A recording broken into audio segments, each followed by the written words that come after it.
जोड़ से महाराज जी से विनय करें, महाराज जी भक्तमर जी के पास।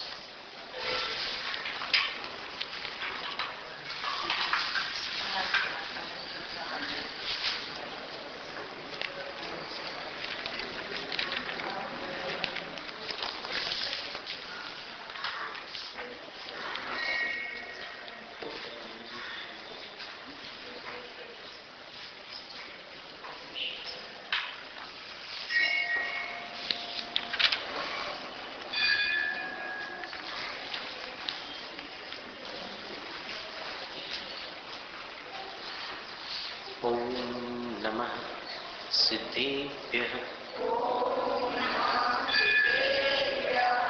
नमो अरिहन्ताणं नमो सिद्धाणं नमो आयर्याय नमो वज्रायाण नमो लोय सब्बसाहूणम्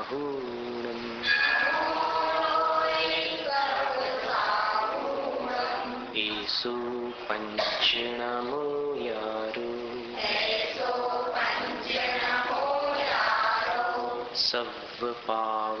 सब्बपावपणासनो मंगलाणं च सव्वेसिं परमं हवै मंगलम् चत्तारि मंगलम् अर्हन्त मंगलम् सिद्ध मंगलम् साहु मंगलम् केवलिपण्णतो धम्मो मंगलम् चत्तारि लुगुत्तमा अर्हन्त लुगुत्तमा सिद्ध लुगुत्तमा साहु लुगुत्तमा केवलिपण्णतो धम्मो लुगुत्तमा चत्तारि शरणं पव्वजामि अर्हन्त शरणं पव्वजामि सिद्ध शरणं पव्वजामि साहु शरणं पव्वजामि केवलिपण्णतो धम्मो शरणं पव्वजामि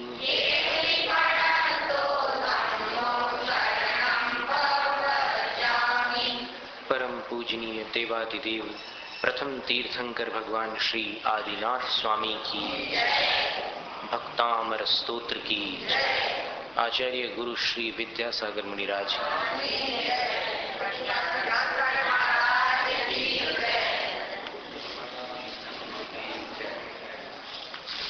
भक्तामर प्रणत मौलिमणि प्रभाणा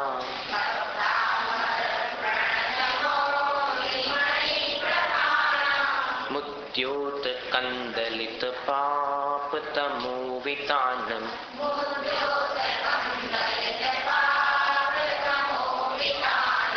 मुद्योत कम नहीं बोलना उसको कंद मूल में जैसे कंद बोलते हैं ना वैसा उच्चारित करना आगे द है इसलिए मुद्योत कंदलित पाप तमोवितानम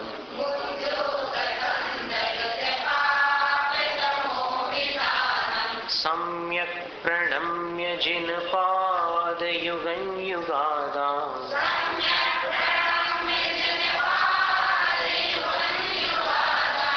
वालंबनम पतताञ्जनानाम्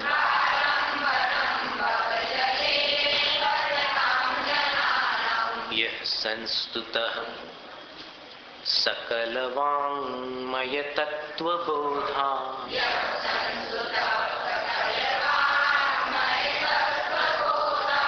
दुद्भूतबुद्धिपटुभिः सुरलोकनाथैः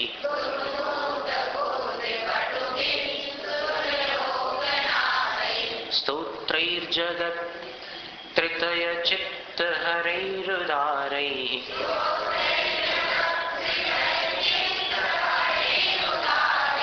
स्तोष्ये किलाहमपि तं प्रथमञ्जिनेन्द्रम्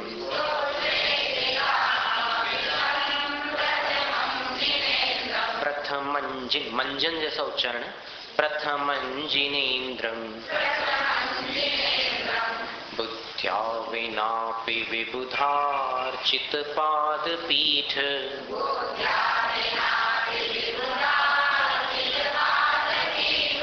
स्तोतुं समुद्यतमतिर्विगतत्रपोऽहम्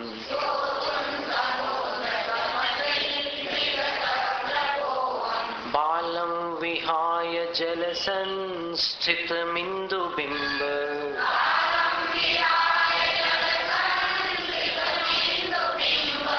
मन्यः क इच्छति जनः सहसा गृहीतुम्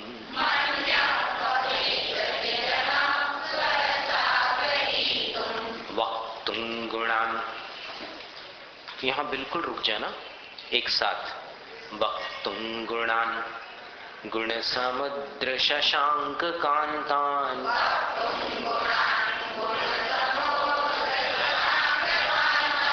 कस्ते क्षमः सुरगुरु प्रतिमूपि बुद्ध्या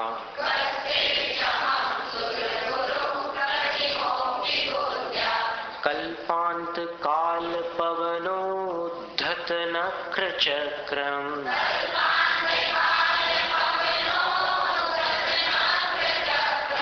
कुवातरीतुमलमम्बुनिधिं भुजाभ्याम्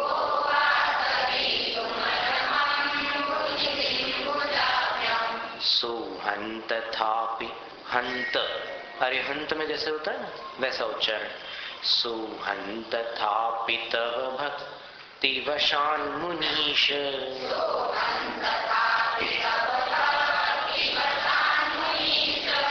कर्तुं स्तवं विगत शक्तिरपि प्रवृत्तः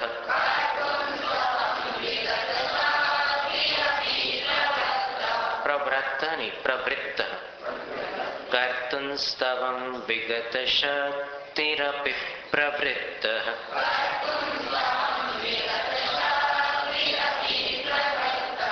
प्रीत्यात्मवीर्यमविचार्य मृगी मृगेन्द्रम्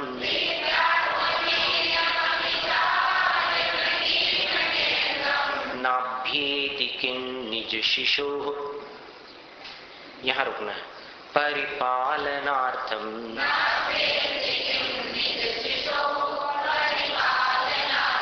सभी को रुकना, कुछ लोगों को नहीं। नाभ्येति किं निज शिशोः परिपालनार्थम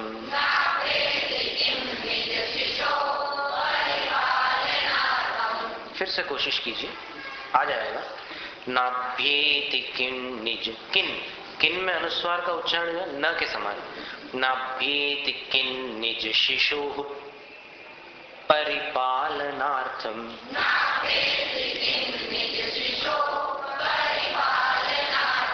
देखो कर तो लेते हैं तो करना चाहिए।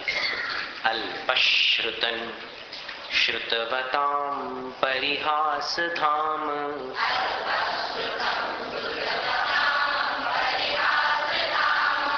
त्वद्भक्तिरेव मुखरी कुरुते बलान् माम्।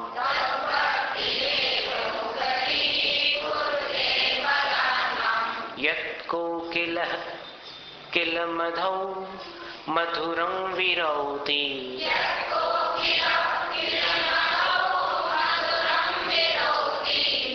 पंचामृ चारु कलिका निकरैक हेतु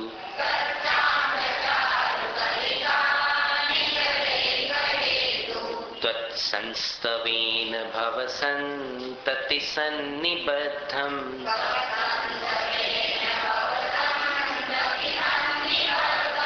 पापं क्षणात् क्षयमुपैति शरीर भाजाम्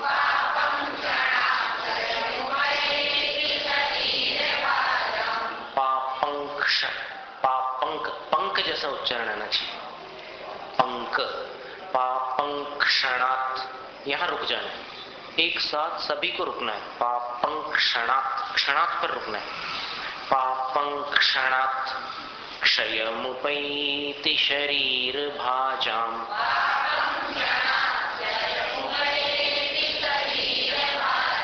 अब क्षणात् में रुकने के बाद आप लोग थोड़ा पिकअप करने में कमजोरी महसूस कर रहे हैं। क्षयमुपैति एकदम उसी आवाज में बोलना है। पापंक्षणात् क्षयमुपैति शरीर भाजाम्।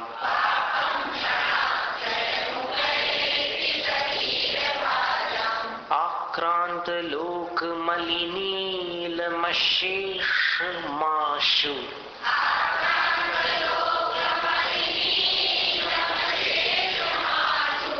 सूर्यांशु भिन्नमिव शार्वरमन्धकारम्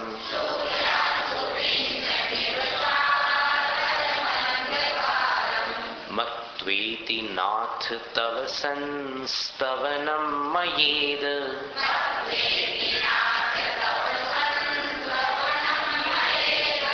मारभ्यते तनुधियापि तव प्रभावात्।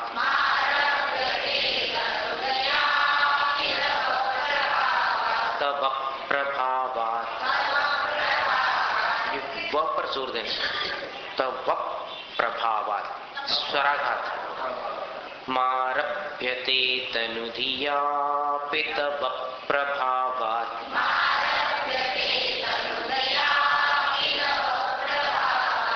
चेतो हरिष्यति सतां नलिनीदलेषु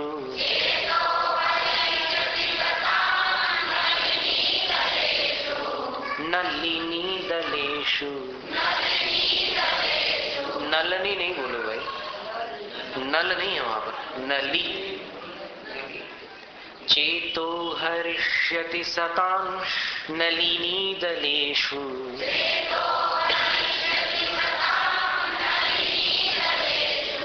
मुक्ता फलद्युतिमुपैति ननूद बिन्दुः।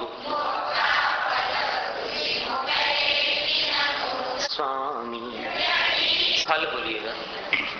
मुक्ता फलद्युतिमुपैति ननूद बिन्दुः।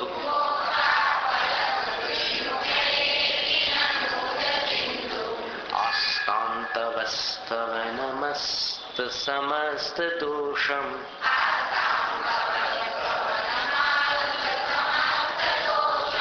ये कौन सा अलंकार है? कौन सा? अनुप्रास। जहां एक जैसा उच्चारण बार बार आ जाए उसको अनुप्रास अलंकार कहते हैं। स्थान तवस्तवन मस्त समस्त दोषम। आस्तान तवस्तवन मस्त समस्त दोषम।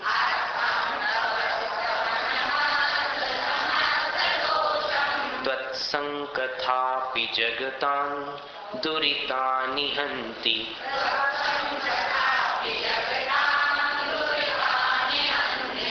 दूरे सहस्रकिरणः कुरुते प्रभैव।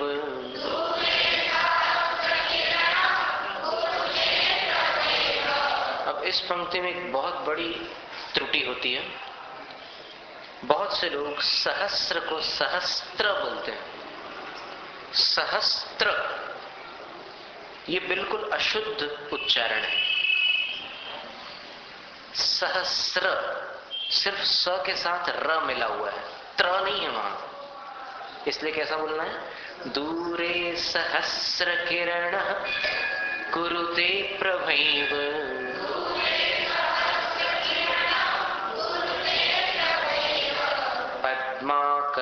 गणेशु जल जानि विकास भांजी।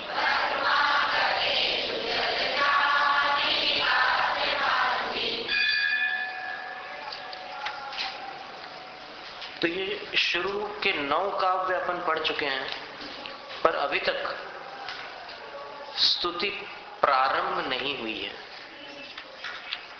अभी भूमिका चल रही है। 9 काव्य हो गए, भक्तामर के 48 काव्य में से 9 काव्य निकल गए, लेकिन तो भी अभी तक आदिनाथ भगवान की स्तुति शुरू नहीं हुई। पहले 2 काव्य में तो ठीक है, सीधी सीधी बात थी। प्रथम काव्य में तो मंगलाचरण किया, अपने इष्ट देव अर्थात अपने आराध्य आदिनाथ प्रभु के चरण युगल को, आदिनाथ भगवान के चरण युगल को आचार्य मानतुंग स्वामी ने प्रणाम किया। फिर दूसरे काव्य में संकल्प किया कि मैं भी स्तुति करूंगा। मतलब स्तुति 2 काव्यों में तो हुई नहीं है, करूंगा माने ये भविष्यकालीन क्रिया है। फिर तीसरे काव्य में कहा कि इंद्रो जैसी बुद्धि नहीं है मेरे पास, फिर भी मैं स्तुति करने के लिए तैयार हुआ हूं। तो अभी तैयार हुआ हूं, स्तुति की नहीं है। फिर चौथे काव्य में कहा कि बृहस्पति जैसा बुद्धिमान भी अगर कोई आ जाए तो कौन हो सकता है जो भगवान के गुणों को शब्दों में बांध सके। फिर 5वें काव्य में कहा कि शक्ति रहित होकर की भी वो मैं हूं जो स्तुति करने के लिए तत्पर हूं। तो अभी तत्पर है, अभी स्तुति प्रारंभ नहीं की है। फिर 6ठे काव्य में कह रहे हैं कि आपकी भक्ति ही मुझे बलात् बातूनी बना रही है, वाचाल कर रही है। मैं तो अल्पश्रुत थोड़ा ही ज्ञान वाला हूं और विद्वानों के लिए हास्य पात्र हूं। फिर 7वें में कहते हैं कि स्तुति का क्या प्रभाव होता है। तो भगवान की उत्तम स्तुति से जन्म जन्मांतरों का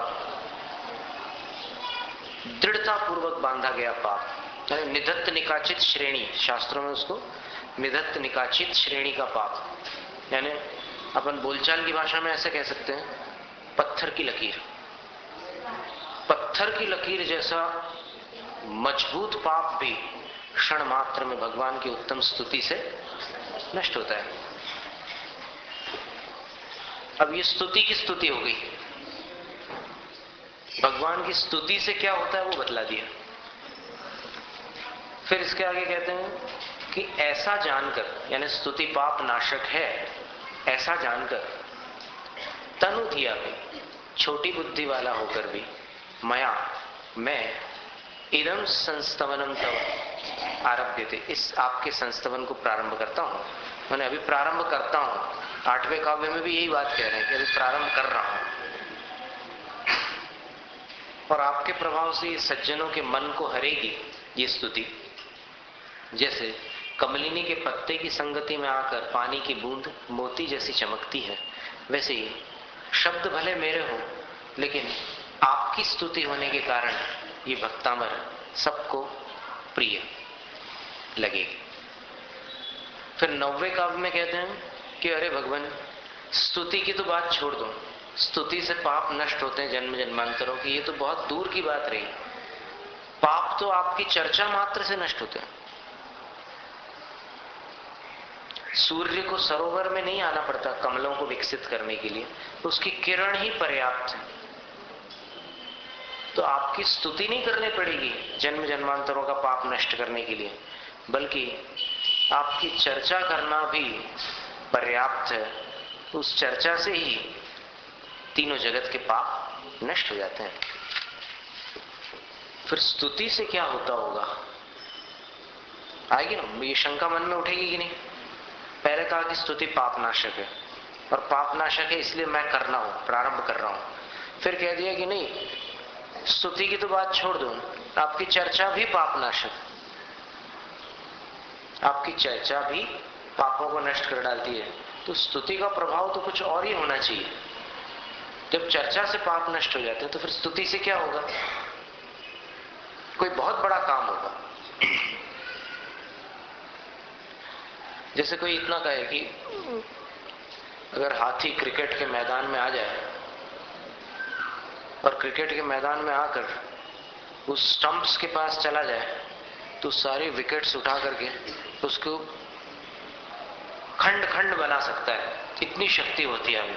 तो ये कोई हाथी की शक्ति का बहुमान नहीं हुआ या इसका सम्मान नहीं हुआ, प्रशंसा नहीं हुई, क्योंकि विकेट्स को तोड़ने में तो कोई अच्छा पहलवान हो या फिर कोई और शक्तिशाली हो वो भी समर्थ है। तो हाथी विकेट्स को तोड़ डालता है, ये हाथी की शक्ति का वर्णन नहीं हुआ। हाथी बड़े बड़े वृक्षों को उखाड़ डालता है और दीवारों को गिरा देता है, यहां जाकर के कहीं हाथी की शक्ति का विवरण हो पाता है।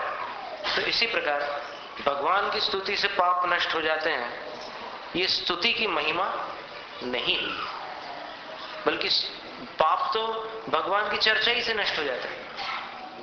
फिर स्तुति से क्या होता है? तो स्तुति से जो होता है उसको यहां अगले 10वें काव्य में बतला रहे हैं, और फिर 11वें काव्य से स्तुति प्रारंभ कर देंगे। अभी 10वें काव्य में स्तुति का क्या फल है, स्तुति से क्या होता है, ये बतला रहे हैं। नात्यद्भुतम भुवन भूषण भूतनाथ, ये 10वें काव्य में भी अनुप्रास अलंकार है, भ का अनुप्रास है, 11 बार भ आया है। गिनो जरा।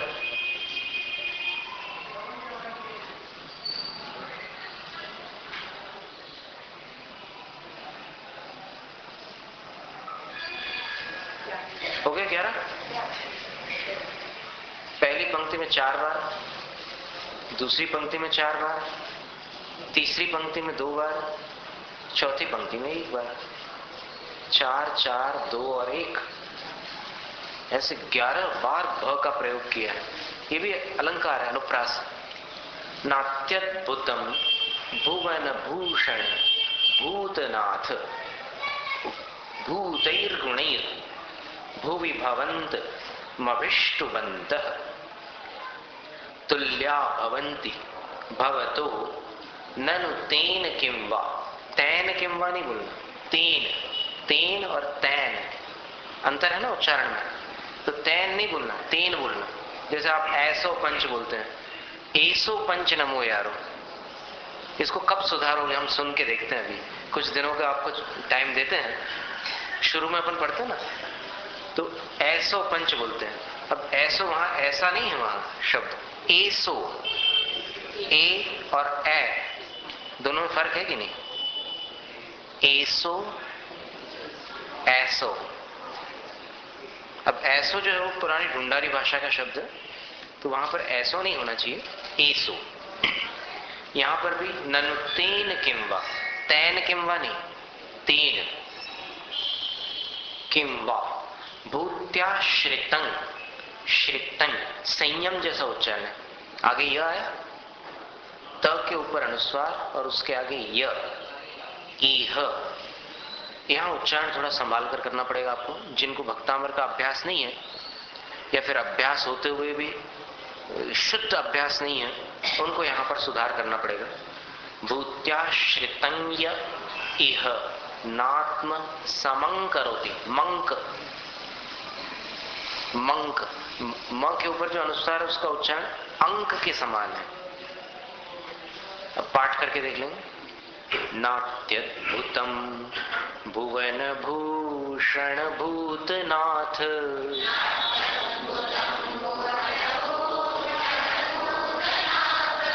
नात्यद, त्यद यहां पर रुक जाना है।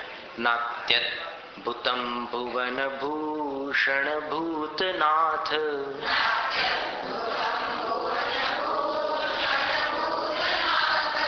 भूतैर गुणैर, भूतैर ये रेफ का उच्चारण यहां करना तई के साथ। भूतैर गुणैर, गुणैर में भी जो रेफ का उच्चारण है भूवि के ऊपर, उसको नैर के साथ करना है। भूतैर गुणैर भुवि भवन्तमभिष्टुवन्तः।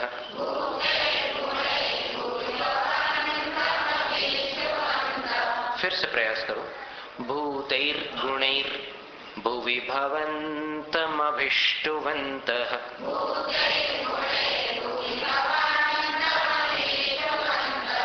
तुल्या भवन्ति भवतो ननु तेन किं वा।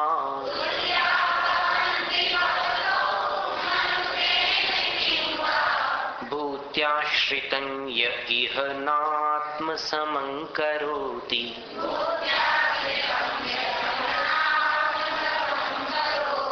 य इह नात्म, इसका उच्चारण थोड़ा कठिन पड़ता है। भूत्याश्रितं य इह नात्म समं करोति।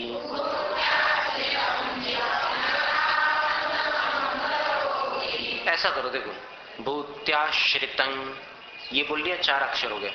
फिर य इह, ये 3 अक्षर हो गए। भूत्याश्रितं य इह नात्म समं करोति।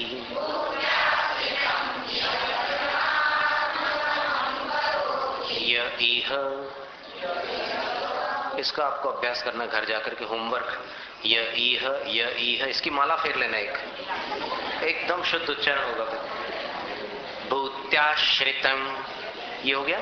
फिर य इह नात्म समं करोति।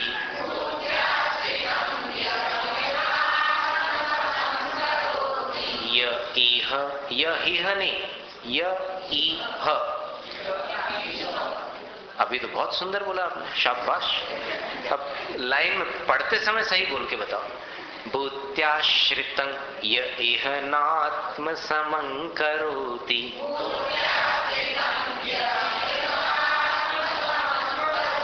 य इह, य और उसके बाद ई आता है, तो इसका उच्चारण साथ में करने में थोड़े गला में कुछ अड़चन सी आ जाती है, लेकिन उसका आपको करना है अभ्यास। भूत्याश्रितं य इह, आ जाएगा, कोशिश करने से आ जाएगा। भूत्याश्रितं य इह नात्म समं करोति।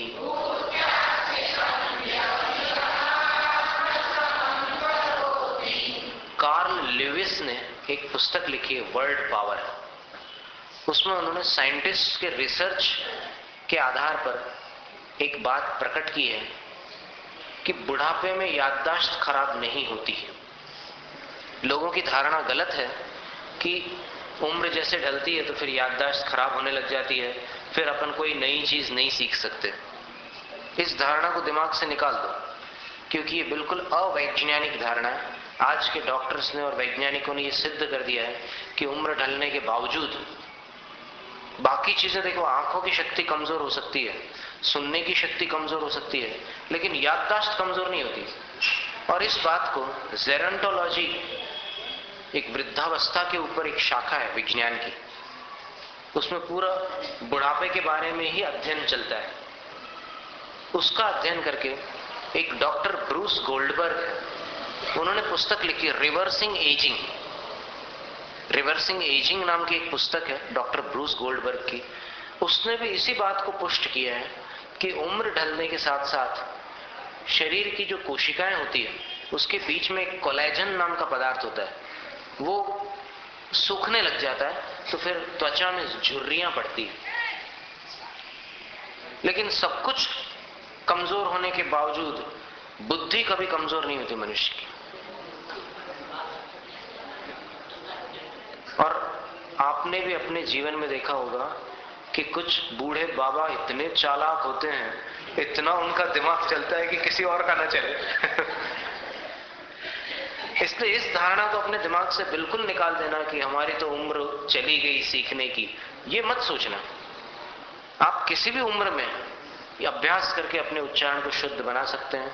और हमारे इतने सारे भक्तामर शिविरों में बहुत सारे वृद्ध लोगों ने भी अपने उच्चारणों को शुद्ध किया है। तो आप कभी अपने अंदर ये धारणा मत रखना कि हमारा तो समय निकल गया, अब हम नहीं सुधार सकते। ऐसा मत सोचना। आप कोशिश करो तो फिर सुधर जाएगा उच्चारण। और आप अगर कोशिश नहीं करना चाहते तो फिर ये बोलो कि हम कोशिश नहीं कर सकते। पर सुधार नहीं सकते, ये बात गलत है। आप भी कोशिश करोगे तो जरूर सुधार आ सकता है। भूत्याश्रितं य इह नात्म समं करोति।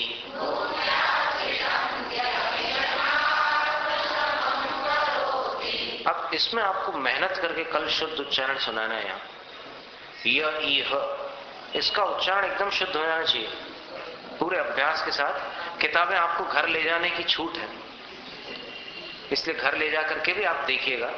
भूत्याश्रितं और फिर कोई अपने परिवार का और कोई सदस्य अगर यहां बैठा हो तो फिर उसको सुनाना और पूछना कि महाराज जी जैसा पाठ कर रहे थे वैसा लग रहा है कि नहीं मेरा, फिर उसका सुनना आप और फिर उसको बताना कि हाँ अब तुम्हारा सही आ गया, और कल तक सबका सही आ जाना चाहिए। इतना बड़ा भारी काम नहीं है कि एक दिन में न सुधार सकूं।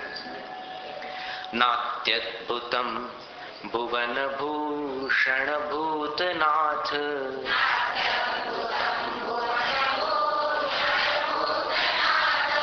भूतैर्गुणैर भुवि भवन्तमभिष्टुवन्तः,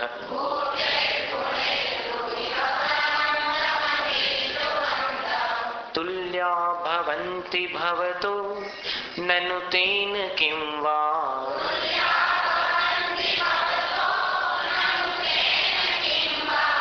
ननु तेन किं वा। तैन नहीं है, प्लेन थोड़ी चलाना है। तुल्या भवन्ति भवतो ननु तेन किं वा,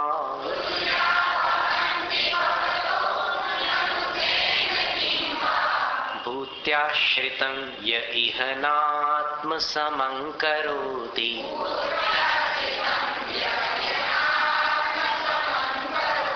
य इह, बहुत अच्छा बोला, पर लाइन में बोलिए आप, भूत्याश्रितं य इह नात्मसमं करोति।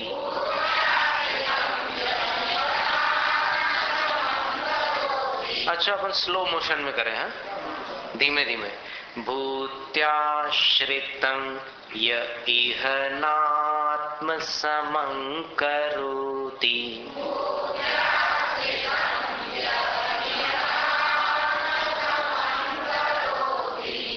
अब क्या हो गया?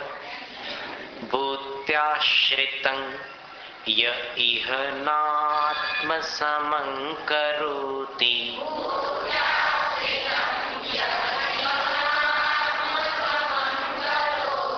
देखो इसका एक और तरीका है कि आप मन में इस लाइन के 3 हिस्से कर दीजिए।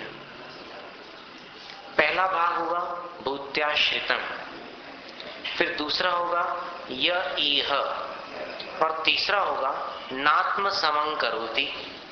और फिर आप उच्चारण करिए। उच्चारण करते समय 3 टुकड़े मत करना, मन में उसके 3 भाग करके फिर उच्चारण करिए, तो फिर आपको सहूलियत होगी, सरलता होगी।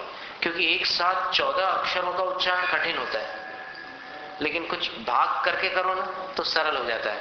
जैसे आचार्य श्री ने एक घटना सुनाई थी अपने प्रवचन में, जो बच्चों को भी स्कूल में पढ़ाई जाती है, कि एक बार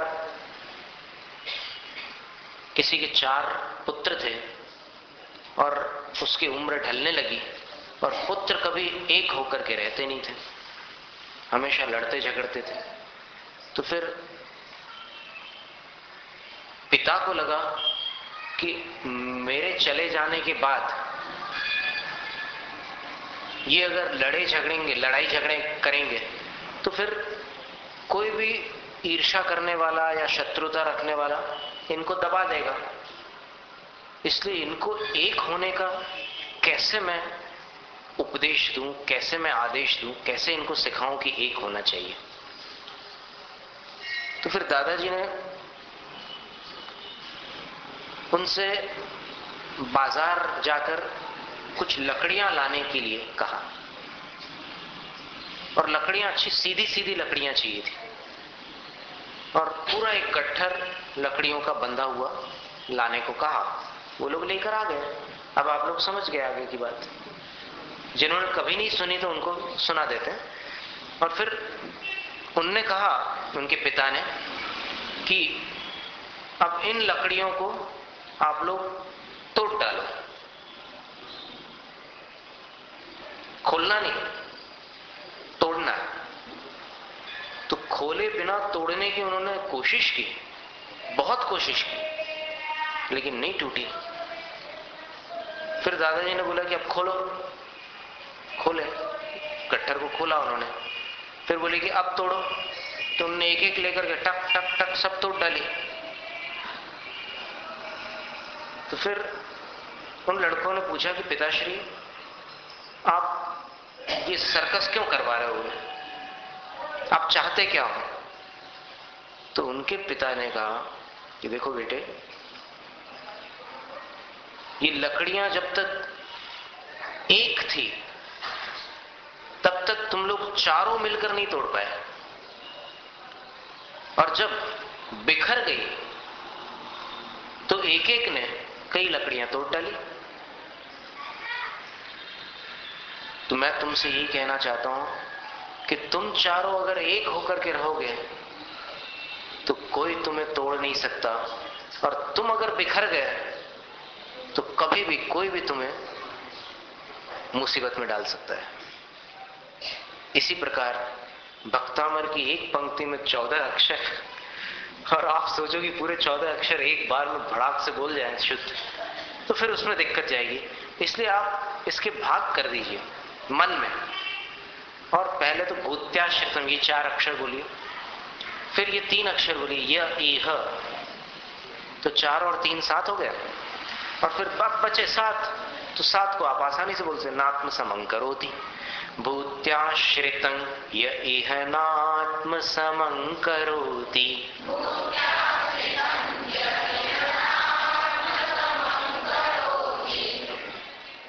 अब कल एकदम शुद्ध करके आपको लाना है। थोड़े अजीब प्रकार के शिक्षक है ना। पहले आचार्य मानतुंग स्वामी ने स्तुति की भूमिका बनाते हुए यहां तक बात पहुंचा दी कि भगवान की स्तुति की तो बात छोड़ दो, भगवान की चर्चा भी तीनों जगत के पापों को नष्ट कर डालती है। फिर स्तुति क्या कर सकती है? तो सीधे आदिनाथ भगवान से बातचीत करते हुए आचार्य मानतुंग स्वामी कहते हैं कि हे भुवन भूषण, भुवन का अर्थ जानते हैं आप? भुवन, जे त्रिभुवन में जीव अनंत, भुवन यानी जगत, भुवन यानी लोक होता है। तो भुवन और भवन, इन दोनों शब्दों में सिर्फ एक छोटी ऊ की मात्रा का फर्क है, लेकिन अर्थ में बहुत भारी फर्क है। आदिनाथ भगवान भुवन भूषण है, यानी सारे जगत के भूषण है, और आप लोग भवन भूषण है। भवन भूषण यानी जानते हो? भवन यानी अपना घर, भवन का अर्थ होता है घर। अब जैसे ये सभा भवन भी होता है, त्यागी भवन भी होता है, मांगलिक भवन भी होता है, और आपका घर भी एक प्रकार का भवन होता है। तो आप लोग भवन भूषण है, और जिनेंद्र भगवान भुवन भूषण, दोनों में जमीन आसमान का अंतर है। इसलिए एकदम जाकर के भगवान से ऐसा मत बोलना सामने जाकर कि जो मैं हूं सो है भगवान। वो एक दृष्टि है, सामयिक के समय ऐसा चिंतन कर सकते हैं आप कि निश्चय से आत्मा का स्वरूप भगवान जैसा है, लेकिन अभी आत्मा का रूप भगवान जैसा नहीं है। समझे आप कितना फर्क पड़ जाता है? जब रूप और स्वरूप भगवान जैसा हो जाए तभी अपने आप को भगवान समझ रहा है। उसके पहले अगर आप अपने आप को भगवान समझोगे, और भगवान की पूजा करते समय, अभी कुछ पूजाएं जो होती है वो भक्ति प्रधान होती है, और वर्तमान में जो लिखी जाने वाली कुछ पूजाएं हैं वो ज्ञान प्रधान है। तो अपन जब भगवान के सामने जाते हैं तो भक्ति प्रधान पूजाओं से अपना मन ज्यादा पवित्र होता है, और ज्ञान प्रधान पूजा करोगे तो फिर देखिए आप, जैसे आपने ज्ञान प्रधान पूजा की एक पंक्ति पढ़ी, जिनेंद्र भगवान के सामने आप खड़े हो गए, और फिर उस पूजा की आपने एक लीटी, एक पंक्ति, एक सेंटेंस आपने बोला, उज्ज्वल हूं कुंद धवल हूं प्रभु, परसे न लगा हूं किंचित भी। ये बात सत्य है या असत्य? बोलो। और जैन व्यक्ति के पास इसका उत्तर देने में कोई कठिनाई नहीं होगी। निश्चय से सही है और व्यवहार से झूठ है। और पूजा कौन से नए की क्रिया है? पूजा व्यवहार क्रिया में। तो व्यवहार क्रिया में मिश्रण न हो। और अपन अगर ऐसा बोलते हैं कि उज्जवल हूं, कुंद धवल हूं, प्रभु परसे न लगाऊं किंचित भी, तो फिर थोड़ा सब्र रख करके एक क्षण भर के लिए मौन होकर कोशिश करना कि इसका जवाब भगवान की तरफ से क्या आ रहा है। वैसे तो भगवान को आपसे कोई लेना देना नहीं, लेकिन तो भी आप भावनाओं में जाकर के सुनने की कोशिश करना कि मैंने ये पंक्ति पढ़ी तो फिर वहां से क्या जवाब आ रहा है। तो वहां से आपको जवाब सुनाई देगा कि यदि तू उज्जवल और कुंद धवल है और पर से किंचित भी नहीं लगा तो वहां क्यों खड़ा है, यहां बैठ मेरे पास। नहीं आया समझ में? तो भगवान के सामने भक्ति प्रधान अगर अपन पूजा करते हैं तो अपने भाव निर्मल होते हैं। और ये जो पंक्ति है, इस पंक्ति को आप सामायिक में बैठ करके बोलो, कौन मना करता है? पूजा करते समय जो पूज्य है उनका गुणगान होना चाहिए। पूजा करते समय मैं शब्द नहीं आना चाहिए बार बार। मैं शब्द जो है ये सामायिक करते समय आपको अपने स्वरूप का चिंतन करना चाहिए। और भगवान की पूजा करते समय भगवान के गुणों का बहुमान करना चाहिए। उसी का नाम तो पूजा है। भगवान की आप पूरी पूजा कर लो और एक भी जगह भगवान का गुणगान न हो तो काय की पूजा करी आपने? वो तो फिर एक प्रकार का सूजा हो गया, इंजेक्शन। तो भगवान की पूजा भगवान के गुणगान पूर्वक होती है। तो ये जो निश्चय नय प्रधान पूजाएं हैं ये वास्तव में सामायिक में, देखो हम इसका निषेध नहीं कर रहे हैं, हम ये नहीं कह रहे कि इसको उठा करके बिल्कुल अलग कर दो, मंदिर के बाहर कर दो, नहीं। आप सामायिक के समय अपने स्वरूप का उस प्रकार से ध्यान कीजिए और पूजा में बोलिए उज्जवल हो कुंद धवल हो प्रभु। हूं शब्द को थोड़ा सा बदल दीजिए। कितना फर्क हुआ? उज्जवल हो कुंद, लेकिन लेखक से पूछ लेना, युगल किशोर कोटा वाले जो पंडित जी है ना, उनने ये पूजा लिखी है, तो उनसे अनुमति ले लेना और उनसे कहना कि ऐसा सुझाव दिया था महाराज श्री ने, आपका इसमें क्या विचार है। अपन क्या है कि किसी से विवाद तो करते नहीं, उनके विचार भी अपन सुनेंगे कि क्या विचार है। और फिर ऐसा अपना प्रस्ताव था कि पूजा जो है भक्ति प्रधान हो तो सुंदर है, और सामायिक जो है वो ध्यान प्रधान हो, निश्चय प्रधान हो, अपनी आत्मा की तरफ ध्यान चला जाए सामायिक में तो श्रेष्ठ। लेकिन पूजा में मैं शब्द, अपने बारे में जो वर्णन है, निश्चय से जो अपना स्वरूप है, उसको बोलने की आवश्यकता नहीं है। भगवान का गुणगान करते समय अपने आप जो विवेकी मनुष्य वो सारी बातें समझ लेता है। तो पूजा करते समय अपने विवेक से समझ लो कि देखो स्वरूप तो भगवान का और मेरा एक है, लेकिन रूप में फर्क है, इसीलिए मैं भगवान के चरणों में आया हूं। देखो भगवान के चरणों में आने का कारण क्या? अगर रूप और स्वरूप दोनों एक जैसे होते तो फिर तो आने की जरूरत ही नहीं थी, फिर तो अपन ही भगवान होते, फिर तो अपन वेदी पर होते, नीचे नहीं खड़े होते। पर फर्क है, फर्क होने के कारण अपन भगवान के पास आकर उनका गुणगान करते हैं। गुणगान करने से क्या होता है? उन गुणों के प्रति अपना आदर प्रकट होता है, और जिसके प्रति अपना आदर होता है, जिसके प्रति अपना झुकाव होता है, उसकी कभी न कभी अपने को उपलब्धि भी होती है। जैसे किसी बालक का क्रिकेट के प्रति बहुत झुकाव हो तो कभी आगे चल करके वो सुनील गावस्कर, सचिन तेंदुलकर, कपिल देव उस श्रेणी का खिलाड़ी बन जाता है, झुकाव होने के कारण। इसी प्रकार भगवान के गुणों के प्रति झुकाव होने के कारण एक दिन वह भक्त भी वहां पहुंच जाता है। वो स्वरूप से तो था ही भगवान, अब रूप से भी भगवान बन जाता है। अब सिद्ध भगवान में और अपनी आत्मा में क्या अंतर है? निश्चय से तो दोनों आत्माएं एक समान है, लेकिन सिद्ध भगवान निश्चय और व्यवहार दोनों से शुद्ध है। अपन निश्चय से शुद्ध है और व्यवहार से अशुद्ध है। इसीलिए तो सिद्ध भगवान को नमस्कार करते हैं, उनकी पूजा करते हैं, आराधना करते हैं। तो भुवन भूषण, यही फर्क है अपने में और भगवान में। भगवान भुवन भूषण है और बाकी संसारी गृहस्थ जीव भवन भूषण है। इतना ये छोटा फर्क है क्या? या बड़ा फर्क है या बहुत बड़ा फर्क है? शाबाश, अच्छा उत्तर दे लेते हैं। बहुत बड़ा फर्क है। हे भुवन भूषण। फिर दूसरा संबोधन देखिए, भूतनाथ। भूतनाथ, भूत शब्द के कई अर्थ हैं। भक्तामृत स्तोत्र में ही भूत शब्द के 3 अर्थ, 3 बार भूत शब्द आया भक्तामृत स्तोत्र में। इस काव्य में आया है 2 बार। देखो दूसरी बार कहां आया है? नीचे ही वाली पंक्ति में। और 12वें काव्य में देख लो, फिर भूत शब्द आता है। मिला? मिल गया ना? ललाम भूत। और फिर भूत शब्द का एक प्रचलित अर्थ तो आप सब जानते ही हैं, भूत प्रेत। वो शब्द यहां पर नहीं रखा गया है।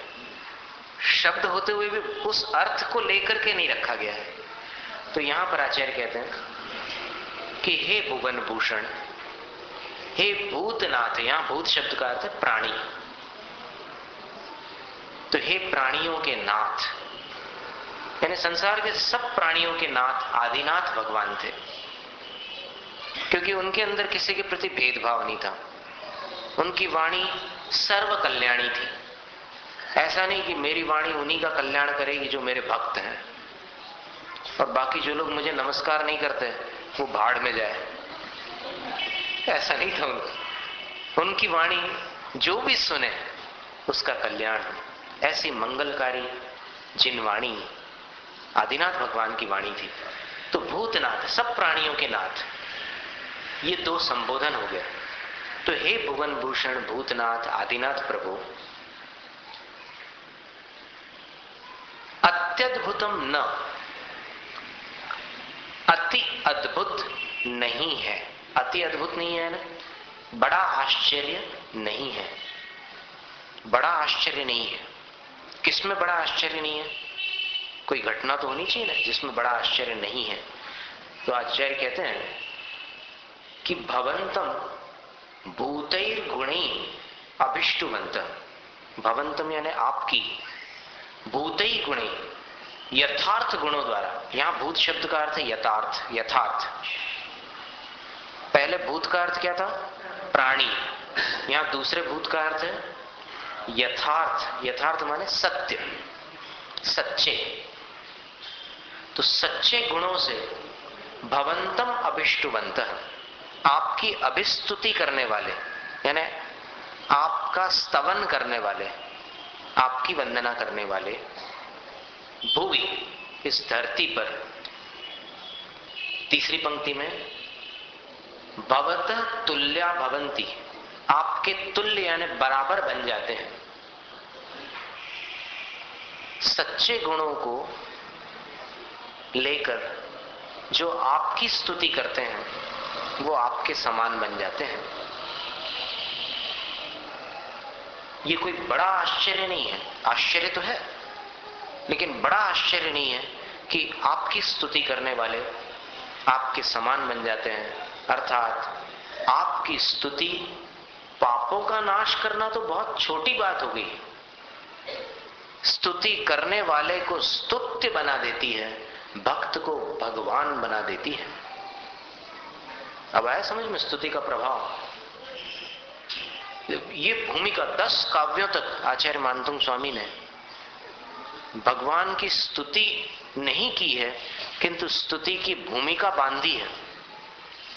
तो अब 10वें काव्य में कितना बड़ा रहस्य खोल कर रख दिया आचार्य मानतुंग स्वामी ने। बिल्कुल आत्मा को परमात्मा बनाने वाली शक्ति किसके पास है? स्तुति के पास। भगवान की स्तुति आत्मा को परमात्मा बना देती है, भक्त को भगवान बना देती है, शरणागत को शरण बना देती है, और स्तुतिकर्ता को स्तुत्य बना देती है, पूजक को पूज्य बना देती है। और ननु, ननु माने ये निश्चित है, इसमें कोई संदेह की बात नहीं है। निश्चित रूप से ये कार्य आपकी स्तुति से होता है। और ननु को अगर अपन और आगे लगा लें तो फिर एक प्रश्न के रूप में सामने एक बात रखी आचार्य मानतुंग स्वामी ने कि हे भगवान, जब आपकी स्तुति करने से भक्त भगवान बन जाता है तो फिर वह भक्त किसी और के पास क्यों जाए? आ रहा है ना समझ में? कि जहां जाने पर मोती मिलते हो तो फिर मोती प्रदान करने वाले को छोड़कर कोई साबूदाना लेने क्यों जाए? है सफेद दोनों, लेकिन वहां क्यों जाए?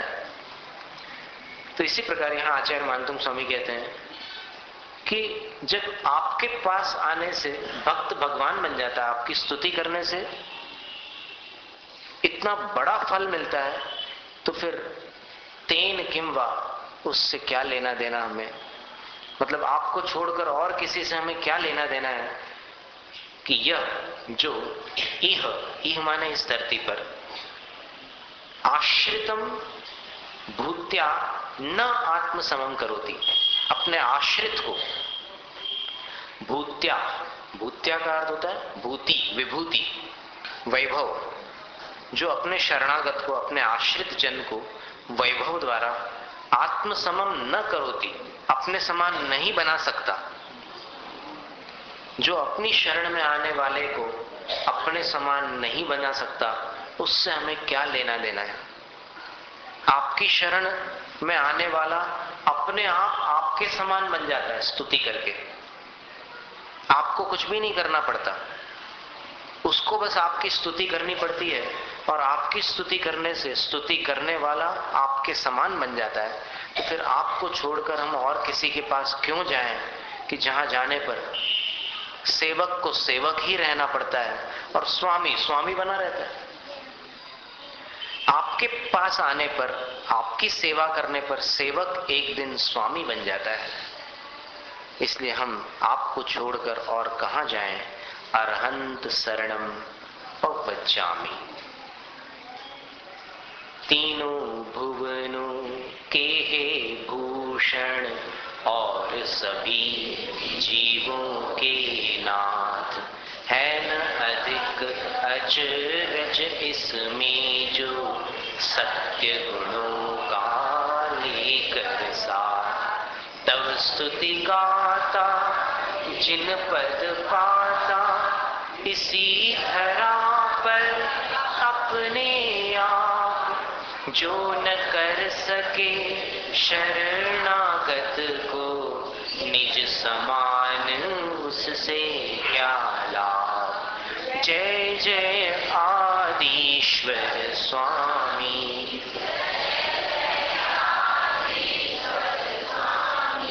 जय जय आदिश्वर स्वामी,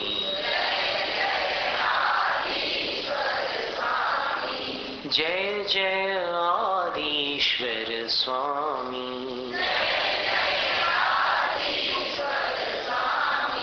जय जय आदिश्वर स्वामी।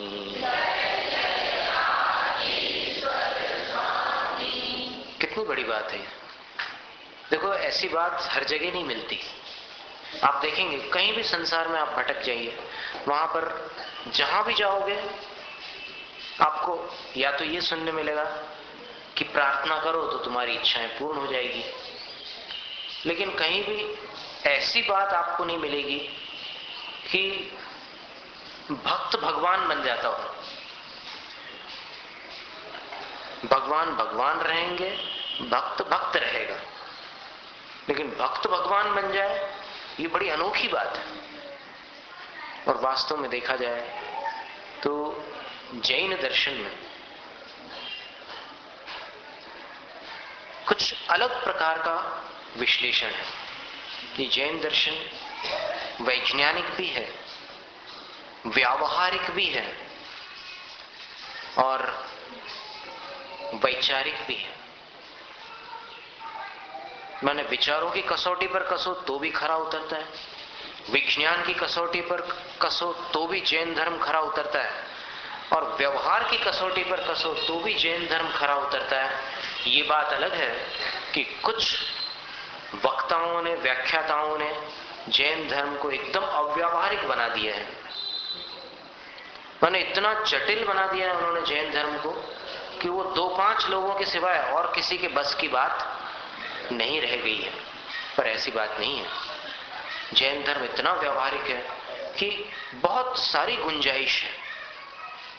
व्यक्ति कहीं भी रहकर किसी भी हालत में जैन धर्म का अपनी शक्ति के अनुसार पालन कर सकता है।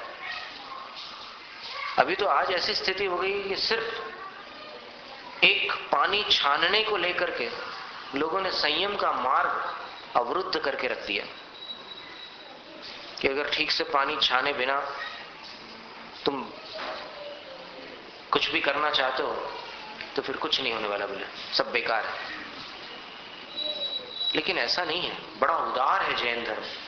जिसकी जितनी शक्ति है वो उतना अगर पालन करे तो भी उसको लाभ होगा जैन धर्म से। लेकिन एकदम आप उसको डरा दो कि नहीं तुम नहीं कर सकते, तो फिर कितने लोगों को आप अलग करोगे। आज जैनियों की संख्या इतनी क्यों घट गई? पहले 16 करोड़ जैन थे। जब भारत देश का विभाजन नहीं हुआ था, ये बर्मा जो ब्रह्म देश था और पाकिस्तान आदि बहुत सारी ये सारी धरतियां मिली हुई थी। 16 करोड़ जैन। आज कितने? 1.5 करोड़ से भी कम। और उसमें 80% दिगंबर है, 20% श्वेतांबर है। ये भी सुन लो आप। लेकिन पैसे के मामले में 80% फाइनेंस उनका है, 20% दिगंबरों का है। ये स्थिति क्यों बनी? क्योंकि लोगों ने जटिल बना दिया जैन मार्ग को, जबकि था नहीं उतना जटिल। अरे जिस जैन धर्म को जानवर लोग पाल चुके उसको आदमी नहीं पाल सकता क्या? नहीं, वास्तव में जैन धर्म इतना जटिल नहीं था।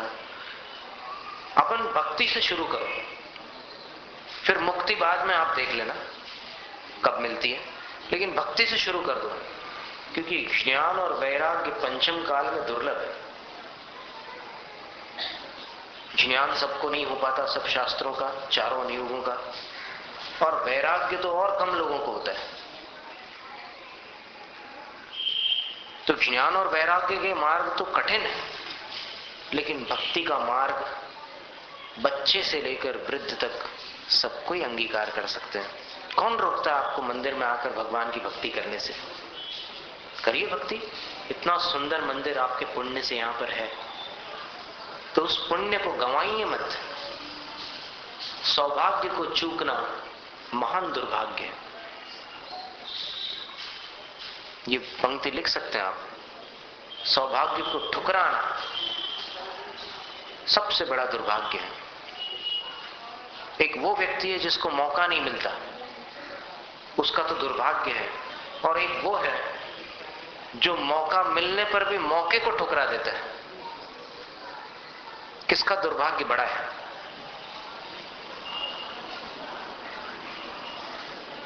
जिसको मौका नहीं मिल रहा है उसका, या मिले हुए मौके को जो ठुकरा है उसका? तो सौभाग्य को ठुकराना सबसे बड़ा दुर्भाग्य है। इसलिए देव दर्शन के अवसर को मत चूकना। जाप करने का जो समय है, उस जाप के समय में पाप मत करना। और बाकी जो भी आपको अवसर मिलते हैं धर्म के, उसको महान सौभाग्य करके बिल्कुल ग्रैब इट, अंग्रेजी में बोलेंगे कि बिल्कुल उसको पकड़, छोड़ना नहीं। मौका मिला तो बस उसका लाभ लो। जैसे उस दिन हमने नमोकार की माला के बारे में कहा था कि एक नमोकार की माला फेरने वाला जब दोपहर के समय माला फेरता है, 44वें दाने में जो वो पुण्य कमाता है, वो उसको बरसों बाद, कई वर्षों बाद एक्सीडेंट के समय उदय में आकर उसको मरने से बचा लेता है। 11 लोगों का एक्सीडेंट होता है, लेकिन 9 लोग मरते हैं, 2 बच जाते हैं। उनमें से एक वो माला फेरने वाला होता है। तो फिर धर्म करने के अवसर को कभी चूकना नहीं। और कुछ शिकायतें तो रहती है हर जगह। आप कहीं भी चले जाएं तो वहां पर कोई ना कोई आपको माइनस पॉइंट जरूर मिलेगा। जैसे कहीं आप जाएंगे तो आपको लगेगा कि इस मंदिर में ठीक से पुताई नहीं हुई है, तो आप पुताई देखने जाते हो या फिर भगवान के दर्शन के लिए जाते हो, ये पहले बता दो। और कहीं जाओगे तो आपको लगेगा कि यहां के छत्र ठीक नहीं है, कहीं जाओगे तो और कुछ दिखाई देगा आपको। लेकिन उन सब बातों को न देखकर आप अगर एक लक्ष्य बना करके जा रहे हैं तो उस लक्ष्य को पूर्ण कीजिए, धर्म ध्यान करिए, और जो कमियां हैं उसको अपन प्रेम से सुधार सकते हैं। क्या होता है कि अधिकार पूर्वक अगर व्यक्ति किसी को सुधारना चाहता है तो सुधार नहीं होता, बिगाड़ होता है। क्योंकि कोई किसी से कम नहीं, हाथ पांव में भले दम नहीं। कोई किसी से कम है क्या? अगर आप किसी का अनादर करके उसको सुधारना चाहोगे तो वो बच्चा भी नहीं सुधरेगा। कई बार आपने देखा होगा कि बच्चे नहीं मानते और उनको मारो पीटो, लेकिन 4 दिन बाद फिर पैर के ज्यों के त्यों। लेकिन उसको प्रोत्साहित करके प्रेम से अगर सुधारा जाता है तो सुधार हो जाता है। उस्मानपुरा में अगर जैसे अभी हमारा चातुर्मास हुआ तो पूर्वार्ध और उत्तरार्ध ऐसे 2 खंड हुए चातुर्मास के। पूर्वार्ध उस्मानपुरा में, उत्तरार्ध धनलक्ष्मी सोसाइटी में था। तो क्या हुआ कि वहां पर भगवान के ऊपर जो छत्र होते हैं उस पर से कुछ चर्चा निकली और बहुत शांतिपूर्ण ढंग से और शास्त्रानुसार वो चर्चा चली। तो फिर स्वयं वहां के लोगों ने प्रेरित होकर, अंतः प्रेरित होकर के वैसी व्यवस्था छत्रों की बना दी। और अब अगर जाकर के आप दर्शन करो भगवान के, वहां पर जो छोटे छोटे सिंहासनों पर विराजमान भगवान है ना, उनके ऊपर आप छत्रों को देखिए, आपको देख करके हर्ष होगा, प्रसन्नता होगी। और अगर मीटिंग बुला करके, डांट फटकार करके अगर छत्रों की व्यवस्था बदलना चाहते हम, तो क्या परिणाम निकलता? तो फिर कुछ बहस जरूर होती बीच में, भले परिणाम कुछ भी शुभ या अशुभ निकलता, लेकिन उसके पहले बहस तो हो ही जाती। कोई और अपनी बात रखता, कोई और अपनी बात रखता। तो कोई भी सुधार आपको चाहिए तो सुधार के लिए अंदर वात्सल्य भाव आवश्यक है। वात्सल्य के साथ जो सुधार होता है वो स्थायी होता है, और दबाव के साथ जो सुधार होता है वो थोड़े दिनों बाद फिर बिगड़ जाता है। जैसे उदाहरण के लिए, अगर बच्चे को जबरदस्ती रात्रि भोजन का त्याग कराओ, या फिर किसी बड़े व्यक्ति को तंबाकू का त्याग कराओ कि भाई तुम्हें तंबाकू का त्याग करना है, तो 6 लोगों के बीच में वो सोचेगा कि आज पता नहीं किसका चेहरा देखा था, आज तो बुरे फंसे, अब यहां से भाग भी नहीं सकते, और फिर त्याग न करो तो फिर बेइज्जती होती है। तो फिर वो त्याग तो कर देगा, लेकिन धीरे धीरे उसके अंदर शिथिलता आएगी। कैसी शिथिलता आएगी कि अब वो सबके सामने नहीं करेगा व्यसन, लेकिन चुपचाप जाकर के क्या करेगा? जैसे डॉक्टर ने कह दिया कि भाई अब नाउ यू कांट स्मोक, अब तुम सिगरेट नहीं पी सकते क्योंकि तुम्हारी स्थिति बहुत बिगड़ चुकी है। तो सबके सामने बोल दिया, पूरे परिवार वालों के सामने। तो और वो भी कबूल कर लेता, मंजूर कर लेता है कि ठीक है अब नहीं पीऊंगा, कभी भी मैं धूम्रपान नहीं करूंगा। लेकिन जब वो नहाकर बाहर आता है और उसके बाद जब दूसरा व्यक्ति उसमें नहाने जाता है बाथरूम में, तब उसको लगता है कि यहां पर ये कैसा लग रहा है, इस बाथरूम में ऐसा धुआं क्यों है, बीड़ी जैसी गंध क्यों आ रही है। तो इसका मतलब ये है कि जबरदस्ती उसको त्याग करवाने के कारण वो चोरी से पाप करने लगा है। तो त्याग जबरन नहीं, अपने दिल से हो तो आनंद आता है। आप देखिएगा, अनुभव करना, कोई भी चीज आप हृदय से छोड़ दो तो एक अलग आनंद आता है, और दबाव में आकर छोड़ो या दबाव में आकर कोई चीज करो तो फिर मन में भारी भारी से लगता है। तो आप दर्शन करने जब जाते हैं मंदिर जी में, तब फिर आप एक लक्ष्य बना करके जाइए, और जो कमियां आपको दिख रही है तो उसको घर आकर के लिख लीजिए कि यहाँ पर ऐसी कमियां हैं, और मंदिर में आप निवेदन करिए कि आप ट्रस्ट से बोलिए कि कोई ऐसा रजिस्टर रखिए जिसमें दर्शनार्थियों के सुझाव लिखे जा सके। तो न मीटिंग करनी पड़ेगी न कुछ करना पड़ेगा, दर्शनार्थियों के सुझाव आप ले सकते हैं। क्षेत्रों में कई जगह लिखे ऐसे रहते हैं रजिस्टर, तो वहां पर दर्शनार्थी अपने सुझाव लिखते हैं कि हमें आकर के यहाँ बहुत बड़ी शांति मिली, यहाँ के अमुक प्रतिमा जी से बहुत हमें दर्शन करके आनंद की प्राप्ति हुई, यहाँ जाप करने में बड़ा मन लगा। और फिर अगर कोई सुझाव है तो उस सुझाव को भी लिख सकते हैं, मधुर शब्दों में लिखिए कि यहाँ पर अगर इस बात में और सुधार हो जाए तो फिर बाकी तो सारी चीजें अच्छी है, जो अच्छा ही है उसको लिखिए पहले, और फिर जो कमी है उसको बाद में लिखिए। एकदम पहली लाइन में आप लिखो कि भाई यहाँ का चूना उखड़ा हुआ है, और जाप करने बैठो तो ऊपर सिर पर पानी टपकता है, और व्यवस्था बहुत खराब है, ट्रस्ट कमेटी क्या कर रही है। कहीं ऐसा तो नहीं कि आप लोग पैसे खाते हो। अब ऐसे वाक्य अगर आप लिखोगे तो फिर वो रजिस्टर को फाड़ के फेंक देगा पढ़ने वाला। तो किसी को भी सुधारना हो तो वात्सल्य पूर्वक सुधारना, ये आज का एक सूत्र आप याद रखना कि सुधार वात्सल्य से स्थायी होता है। और कषाय से अगर आप किसी को सुधारना चाहते हैं तो फिर कषाय से बात बिगड़ती है, बनती नहीं है।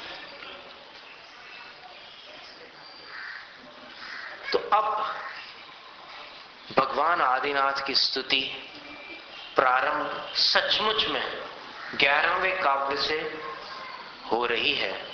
तो अभी तक तो ये भूमिका बन गई, तो आज अपन भूमिका तक रखते हैं और फिर अगली बार स्तुति प्रारंभ होगी। 10 काव्य हुए हैं, 10 काव्यों को जो कंठस्थ करना चाहें तो वो कंठस्थ करके भी आ सकते हैं। अगर साथ में आप मुख पाठ कर लो ना, मोढ़े कर लो, तो फिर 48 काव्य जब तक पूरे होंगे तब तक आप भक्तामर का पाठ करने लग जाएंगे। ठीक है ना? हमारे कष्ट मिट जाए,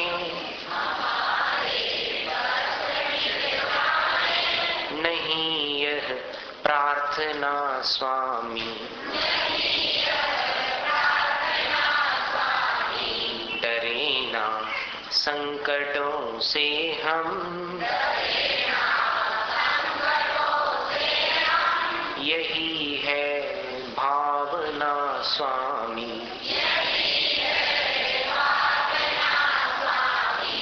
दुखों में साथ दे कोई,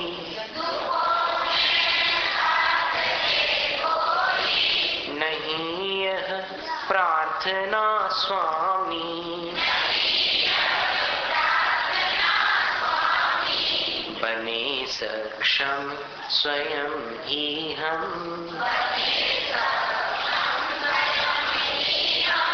यही है भावना स्वामी।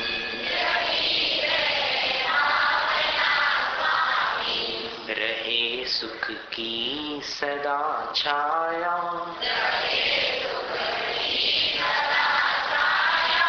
नहीं यह प्रार्थना स्वामी, खरे उतरे परीक्षा में,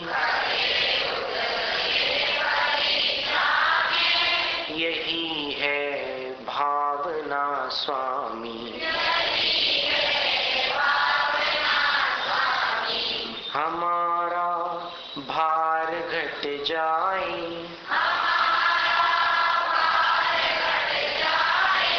नहीं यह प्रार्थना स्वामी,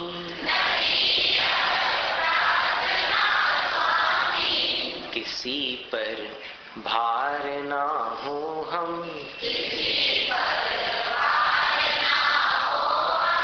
यही है भावना स्वामी। हमारी पूर्ण हो आशा,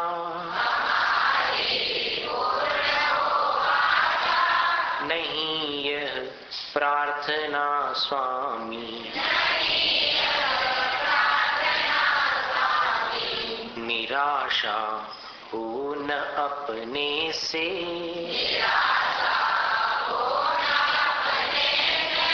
यही है भावना स्वामी। सभी पीछे रहे हमसे,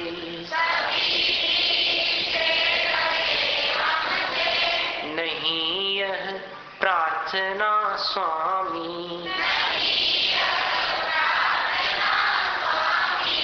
बढ़े आगे हमी से हम, यही है भावना स्वामी। बढ़े धन संपदा भारी,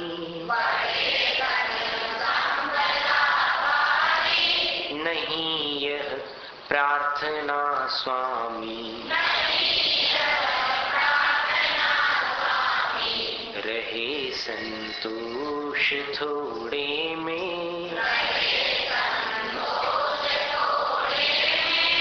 यही है भावना स्वामी। दुखी हो दुष्ट जन सारे, नहीं यह प्रार्थना स्वामी। सभी दुर्जन बने सज्जन, यही है भावना स्वामी। करें बर्ताव सब अच्छा, नहीं यह प्रार्थना स्वामी। सुधर जाएं स्वयं ही हम, यही है भावना स्वामी। दुखों में आपको ध्याए,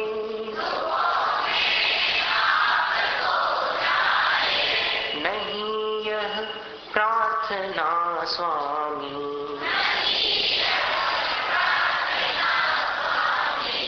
कभी ना आपको भूलें, यही है भावना स्वामी। अरिहंत को नमन, अरिहंत को नमन, सिद्ध प्रभु को नमन, सिद्ध प्रभु को नमन।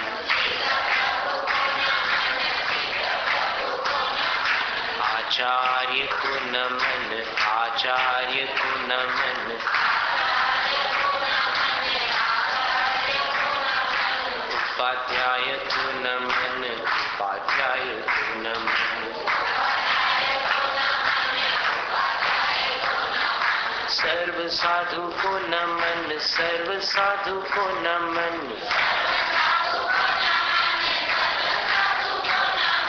ये है मेरे पंच गुरु, इनको सदा नमन।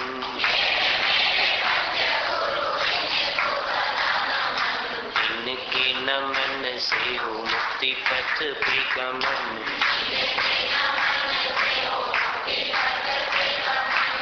इनकी ही भक्ति में हो मेरे मन वचन। हरिहंत जय जय, सिद्ध प्रभु जय जय। साधु जन जय जय, जिन धर्म जय जय।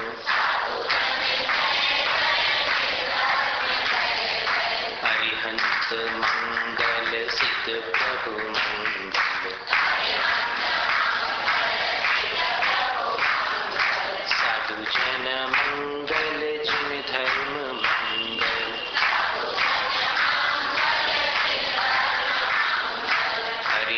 उत्तमस्त प्रभु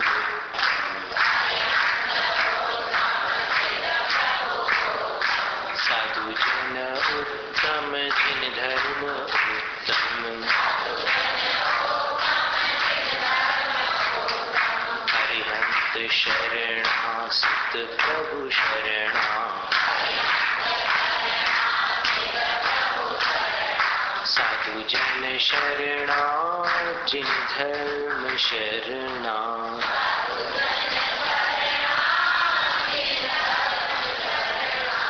चार शरण अग हरण जगत में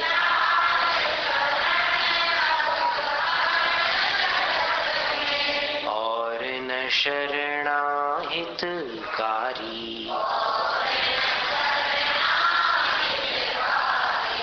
जो जन ग्रहण करें वे होते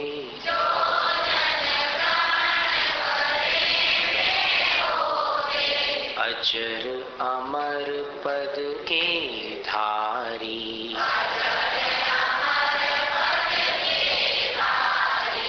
नमस्कार श्री अरिहंतों को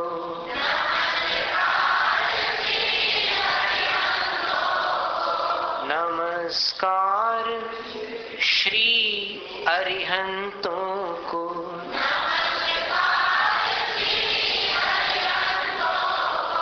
नमस्कार श्री सिद्धों को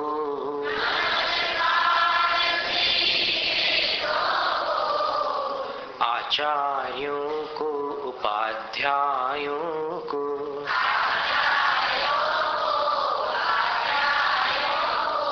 सर्वलोक के संतों को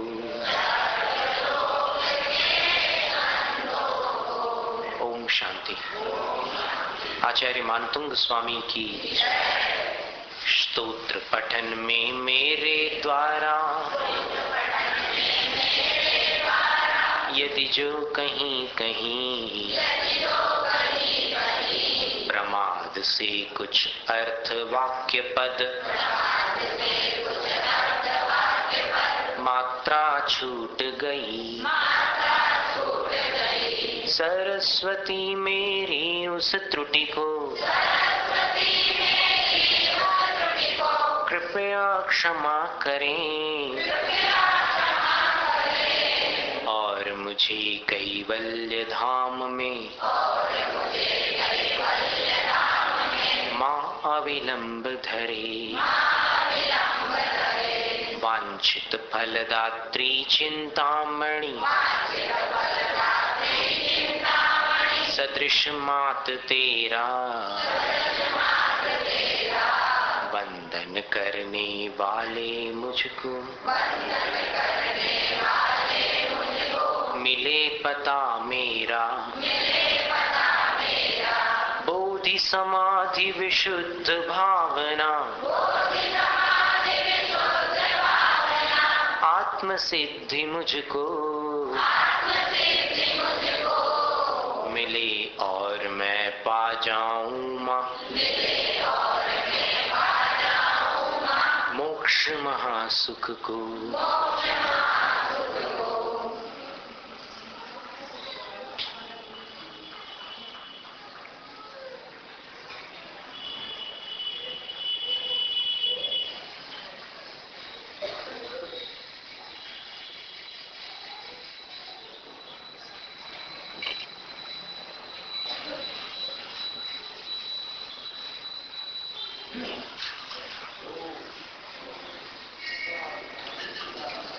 आपको दो दो काव्य ठीक लगते हैं या तीन तीन? दो